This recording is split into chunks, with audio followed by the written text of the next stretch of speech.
welcome to ACD Combatives, your combatives and control tactics channel. Please like, subscribe, and share.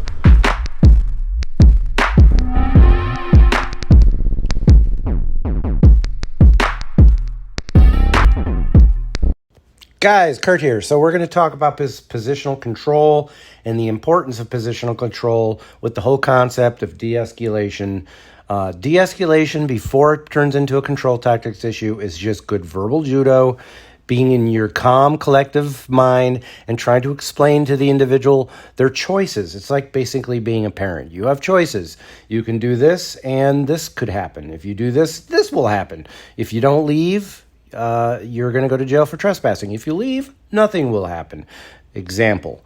So what happens if that doesn't work? De-escalation isn't some magical Jedi mind trick. How long have you had these droids? About 3 or 4 seasons. They're up for sale if you want them. Let me see your identification. You don't need to see his identification. We don't need to see his identification. These aren't the droids you're looking for. These aren't the droids we're looking for. He can go about his business. You can go about your business. Move along. Move along. Move along. De-escalation simply is being able to control something or control someone, when they're in their lizard brain or preventing them from getting into their lizard brain. In order for that special training to work, all the great de-escalation training people are getting online and over the internet and stuff like that. It's not that that's not good. Huge fan of that stuff. But if you don't have the physical skills to control somebody, when it does hit the fan, it's going to get out of hand really quickly. A good continuation for de-escalation, and I say this as a control tactics instructor, when all else fails, be able to control a suspect ethically and intelligently, staying out of your lizard brain, taking them into a position of control, and then talking to them, getting them out of their lizard brain. The situation that you're going to see happened at a Krav Maga school where somebody who obviously has some mental issues came in, and I guess he's been in that shop before. And this particular time, here he is coming in the door right now, and you see he's got a bow staff or some kind of stick with him. One of the instructors comes up and introduces herself. Another instructor does the same. Apparently this was testing day where everybody was there testing techniques to get promoted. And so there was a bunch of instructors on the mat. And this guy is continuously distracting the instructors and the students and acting different. Let's just say that. Obviously, there's some issues going on here. Maybe he's off medications, and it doesn't really matter. He's being a distraction. He almost kicks the soda machine there. One of the instructors is like, hey, man, you got to just sit still and watch or we're going to ask you to leave. Apparently, this stuff went on for like 2 hours. There would be an example of when a parent tells little Johnny not to do something and doesn't actually do anything about it. Little Johnny feels empowered, and little Johnny can stick around and see how far he can push mommy and daddy. Bad guys, criminals, do the exact same thing. You have to be firm, fair, and consistent. Well, apparently this has been going on for some time, and now he's acting weird. Looks like he's going to crawl on the mat. And finally, I think the head instructor is like, okay, we've had enough here. Sir, you're going to have to leave, basically, the situation. But again, this has gone on for 2 hours. So and little Johnny, feeling empowered, says, no, I'm allowed to be here. This is public property. And he's like, no, this is not public property. This is private. Now you see he's hitting himself over the head with his staff. He's obviously not in his right mind. I'm not trying to make fun of this individual. We've all been there. If you've been in law enforcement any period of time, you've dealt with people like this on a regular basis. But long story short, he becomes too much of a distraction, and the instructor finally asks him to leave. He's like, no, you're done. You got to leave my school. You're too much of a distraction. It turns into a big what for, and they end up calling the police. And here he is having that final conversation with the bad guy. So far, good. His body language is he's sitting down, but she's obviously getting tense. This would be an indicator, a gram factor, as we like to call them. Second instructor walks up, third instructor. They're keeping a respectful distance, letting the main instructor do all the talking. But here's pre-assault indicators. He's getting very flamboyant with his body language. He's obviously stirred up. The instructor, rightly so, decides, I'm going to take this stick and put it outside, because he's asking him to leave. And he's like, I'm going to put your stuff outside. Please leave my school, and you can collect it outside. And from what I understand, when I watched this originally, he's like, no, I'm not leaving until I get my stick back. And I don't know if the police have actually been called yet. I think that's what the female instructor is standing by the desk for. But he is saying, listen, man, you got to leave my school. He's doing a pretty good job, from what I understand, of talking to this guy.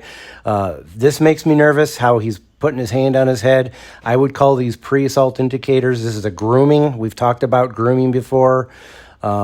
He is kind of doing that scan, looking around. His motions are tense. His body language is tense. Now a student's actually chipping in, which is neither here or there. He has a right to talk, I guess. But now this is concerning to me. He starts focusing his attention towards the female, and then he starts talking with his hands. And again, that would be a pre-assault indicator. That the sucker punch concept, where I'm not actually looking at you. Now the hand comes up and he grabs him in what looks like a 360 defense. That's what they call it in Krav Maga, or some kind of flinch response, where the hand came up and he proceeded to interject with the hand. This is just me from previous videos giving you real basic concepts of the flinch response or a 360 defense. Jamming the strike and making some quick strikes. He didn't do this in the video, rightly so. He went straight to a clinch, straight to control. I'm a big fan of what he did and how he did it. If it looks right, we'll go back to the video here in a second. He clinched with the guy. He did what looks like a collar tie, turned him for a takedown, and then they went through the door. And from what I understand, he's barefoot, obviously, and there's his stick, falls to the ground. From what I understand, he hurt his foot because he's barefoot, and he slammed it on the door going through the door. But the guy gets him in what I call half guard. Well, I don't call it that. That's what they call it in jiu-jitsu. But you see what he's got going on here. He's got a very good positional control. He's slipping through the half guard. He's got quarter guard on him right now. He's controlling the guy's arms.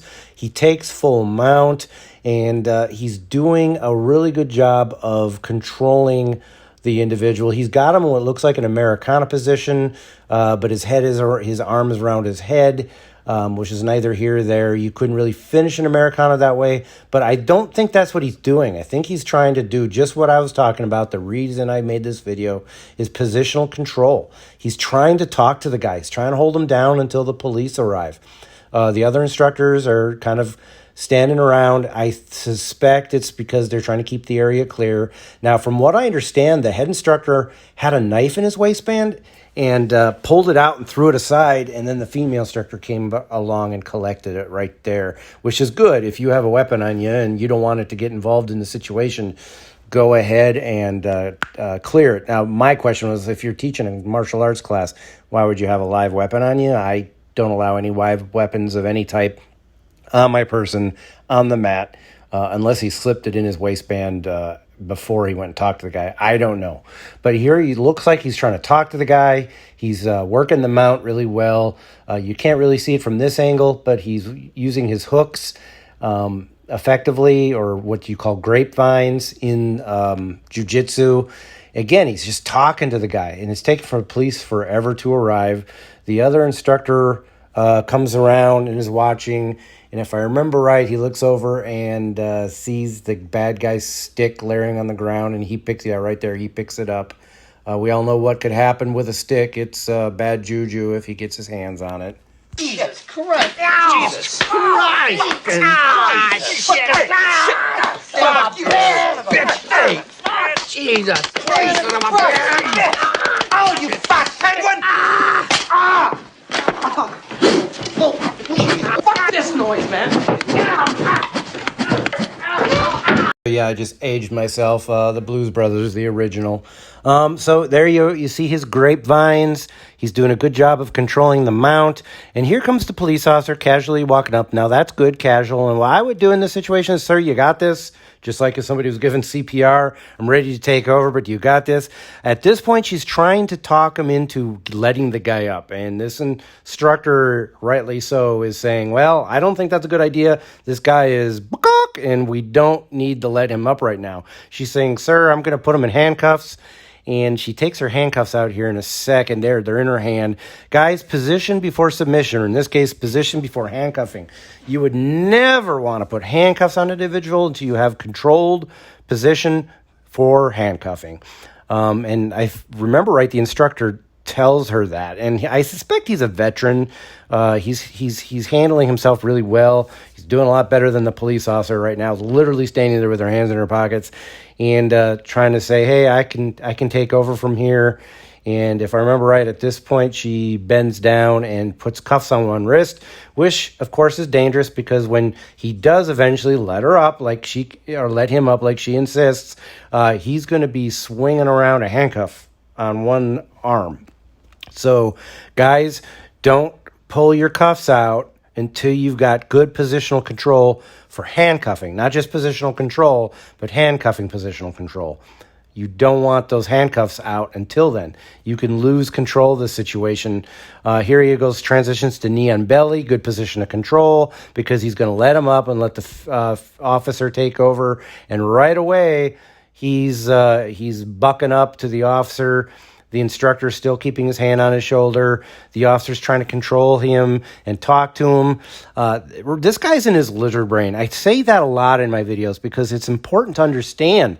When somebody's in their lizard brain, it's hard to get them to think straight. And if this guy has mental issues, like I suspect strongly that he does, or if he's on some kind of narcotic or drug, legal or not, he may not be able to be out of his lizard brain. He might be thinking incoherently.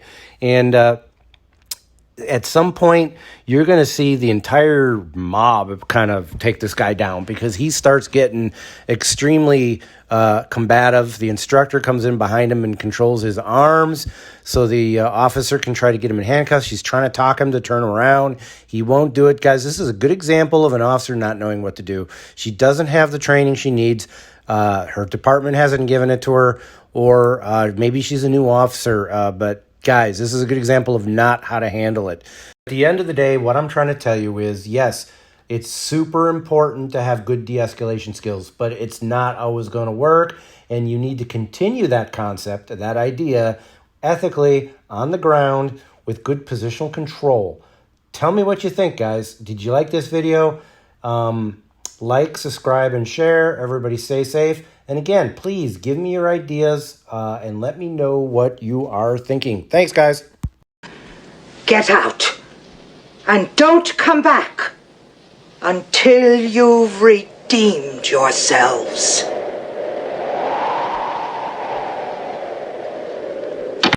Let's roll. Hey, let's be careful out.